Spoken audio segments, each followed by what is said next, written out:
মানবতার ফেরিওয়ালা ৭ নম্বর শ্রীমন্তপুর ইউনিয়নের মা মাটি মানুষের নেতা, তরুণ সমাজসেবক, যুবদলের আইকন, জননেতা মোহাম্মদ আল ফোয়াদ ইমন। সমাজপুর চলিয়াপাড়া চান্দোল কামারপাড়া শ্রী শ্রী রাধাগোবিন্দ মন্দির প্রাঙ্গণে অনুষ্ঠিত অষ্টপ্রহর ব্যাপী শ্রী শ্রী রাধাকীর্তন ও ভোগ মহোৎসবে আমন্ত্রিত হিসেবে বক্তব্য পেশ করেন। গোবিন্দ মন্দির প্রাঙ্গণে অনুষ্ঠিত অষ্টপ্রহর ব্যাপী শ্রী শ্রী রাধা গোবিন্দের লীলা কীর্তন ও ভোগ মহোৎসবে উপস্থিত অত্র মন্দিরের সম্মানিত সভাপতি শ্রীযুক্ত বাবু ঠাকুর চন্দ্র বর্মন, দূর দূরান্ত থেকে আগত ভক্তবৃন্দ, বাংলাদেশ জাতীয়তাবাদী দল বিএনপি এবং এর অঙ্গ সহযোগী সকল সংগঠনের স্থানীয় পর্যায়ের নেতৃত্ববৃন্দ, এলাকার গণ্যমান্য ব্যক্তিবর্গ, বাংলাদেশের স্বনামধন্য বিভিন্ন জেলা থেকে আগত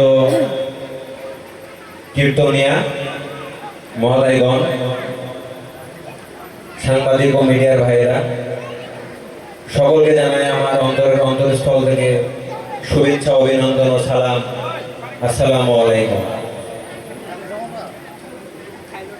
আমি প্রথমেই কৃতজ্ঞতা প্রকাশ করি নিয়ামতপুর পোশা সাপাহারের মা মাটি মানুষের নেতা, মাননীয় সংসদ সদস্য জননেতা মোহাম্মদ মুস্তাফিজুর রহমান ভাইয়ের, যার সুনজর ও সুদৃষ্টিতে আজ আমরা আমাদের ৭ নং শ্রীমন্তপুর ইউনিয়নে অন্যতম স্বনামধন্য একটি জায়গায় এত সুন্দর একটি হরিবাসর প্রোগ্রামে উপস্থিত হতে পেরেছি। শ্রীমন্তপুর ইউনিয়নবাসীর পক্ষ থেকে আমি জননেতা মোহাম্মদ মুস্তাফিজুর রহমান ভাইকে আন্তরিকভাবে ধন্যবাদ জানাই।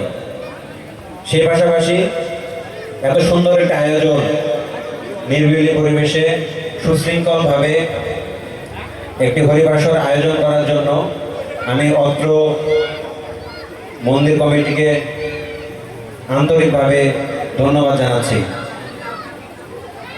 এরকম আয়োজন আমাদের সমাজে খুব বেশি প্রয়োজন, কারণ এখানে আমরা আমাদের তরুণ সমাজকে ধর্মের প্রতি আহ্বান জানানোর সুযোগ থাকে। আমাদের তরুণ সমাজকে, যারা হিন্দু ধর্মাবলম্বী, বিভিন্ন বিষয় নিয়ে শিক্ষা দেওয়া হয়। এটি সমাজে যেরকম ভ্রাতৃত্বের বজায় বাড়ায়, সাম্য মানবিক মর্যাদা নিয়ে, পাশাপাশি একই সমাজে আমরা হিন্দু, মুসলিম, বৌদ্ধ, খ্রিস্টান সকল ধর্মের মানুষ বসবাস করতে পারি।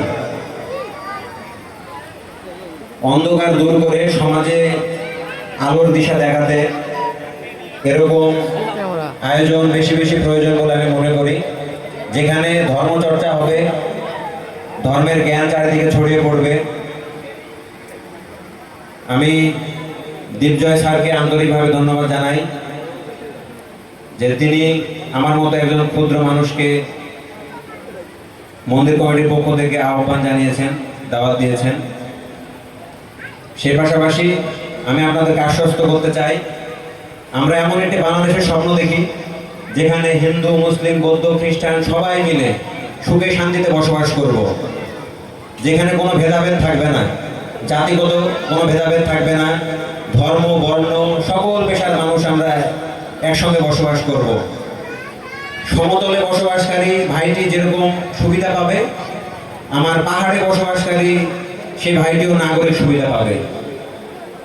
আমরা এমন একটি বাংলাদেশের স্বপ্ন দেখি যেখানে কখনোই আর ফেতনা, ফাসাদ, গুম, খুন, হত্যা, ধর্ষণ, লুটপাট, চাঁদাবাজির মতো খারাপ জিনিস মাথা তুলে দাঁড়াবে না। আমরা সকলে নিজ নিজ ধর্মের চর্চা করব, মিলেমিশে ধৈর্যশীল হব, সহনশীল হব, একজন আরেকজনের সমস্যাগুলো বুঝবো। সেই পাশাপাশি আমরা শ্রীমন্তপুর ইউনিয়নের বসবাসকারী নাগরিক, আগামীতে আমাদের 7 নং শ্রীমন্তপুর ইউনিয়নকে যাতে আমরা ঢেলে সাজাতে পারি সুন্দরভাবে, সেই প্রত্যাশা রাখছি। এখানে প্রত্যেকটি নাগরিক যেন ইউনিয়ন পরিষদ থেকে তার নাগরিক অধিকার বুঝে নিতে পারে, সেজন্য আমরা সবাই সচেষ্ট থাকব। আমি আপনাদের এখানে কিছুদিন আগে একটি ফ্রি মেডিকেল ক্যাম্পের আয়োজন করেছিলাম। আপনাদের এই মন্দিরের পাশে একজন প্রতিবন্ধী ভাই আছে, শ্যামল ভাই, তার পরিবারের পাশে আমরা দাঁড়ানোর চেষ্টা করেছি।